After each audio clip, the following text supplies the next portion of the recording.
کسی علاقے میں ایک خوبصورت نوجوان رہتا تھا۔ اس لڑکے کو زناکاری کی عادت پڑ گئی تھی۔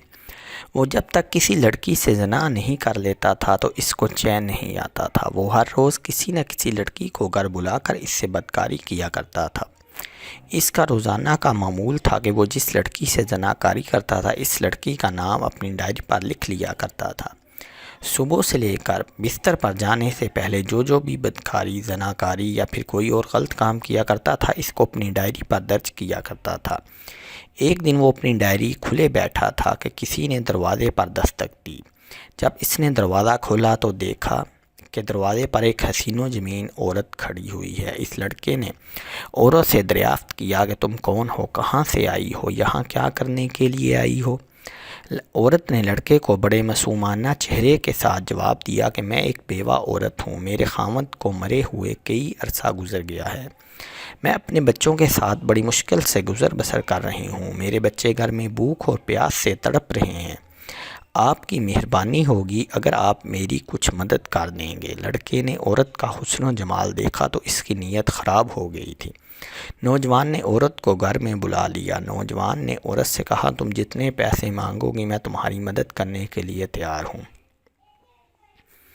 مگر میری ایک شرط ہے کہ تم میرے ساتھ زناکاری کرو۔ عورت نے نوجوان کی بات ماننے سے انکار کر دیا تو لڑکے نے عورت سے زبردستی کرنے کی کوشش کی۔ جب نوجوان نے عورت کو اپنی باہوں میں لیا تو عورت چیخو پکار کرنے لگی اور عورت نے اللہ تعالیٰ سے دعا کی، یا اللہ مجھے اس بدکار زناکاری نوجوان سے بچا لے، یا اللہ میری عزت کی حفاظت فرما۔ عورت نے خدا سے دعا کرنے کے بعد لڑکے کو کہا، اے نوجوان تم بدکار ہو، زانی ہو، کیا تم کو موت یاد نہیں ہے؟ اپنی حرکتوں سے باز آ جا، موت نے تو بڑے بڑے سرداروں اور بادشاہوں کو نہیں بخشا ہے، تو اللہ تعالیٰ سے اپنے گناہوں کی توبہ کر لے ورنہ اللہ تعالیٰ تم کو معاف نہیں کرے گا، تمہارا حال بہت ہی برا ہوگا۔ تمہارا کیا خیال ہے کہ اس بند کمرے میں تمہیں کوئی یہ بدکاری کرتے نہیں دیکھے گا؟ بے شک اللہ ہر جگہ موجود ہے۔ عورت کی باتیں سن کر نوجوان کے دل میں اللہ تعالیٰ کا خوف پیدا ہو گیا۔ اس نے عورت کو کہا، اے عورت تم نے تو کوئی بدکاری نہیں کی ہے تو اللہ تعالیٰ سے اتنا ڈر رہی ہو؟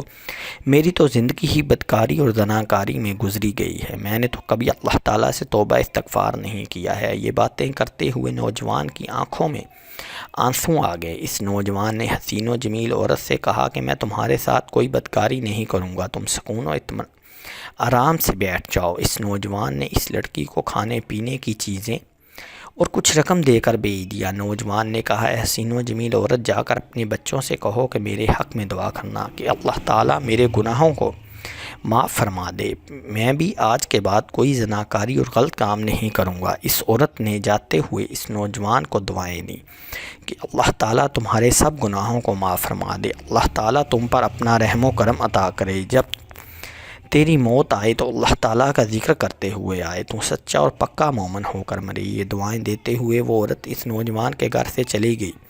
جب عورت اس نوجوان کا گھر چھوڑ کر چلی گئی تو نوجوان کے دل میں آیا کہ میں نے اپنی جوانی کا یہ سب سے نیک کام کیا ہے، کیوں نہ اپنے گناہوں کو مٹا کر سے نیکیاں لکھنا شروع کر دوں۔ چنانچہ اس نے ڈائری پر یہ کام لکھنے کے لیے ڈائری کو کھولا تو دیکھ کر حیران رہ گیا کہ ڈائری بالکل صاف تھی، اس پر کچھ نہیں لکھا تھا۔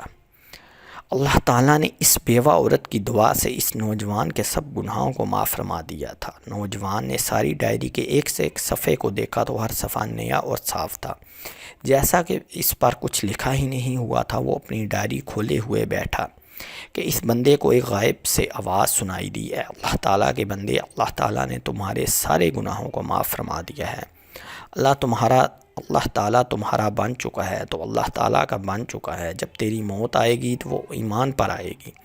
اس دن کے بعد وہ نوجوان ہر وقت اللہ تعالیٰ کی عبادت میں مصروف رہا کرتا تھا۔ اللہ تعالیٰ سے دعا ہے اللہ تعالیٰ ہم کو نیک کام کرنے اور برے کاموں سے بچنے کی ہدایت عطا فرمائے، آمین ثم آمین۔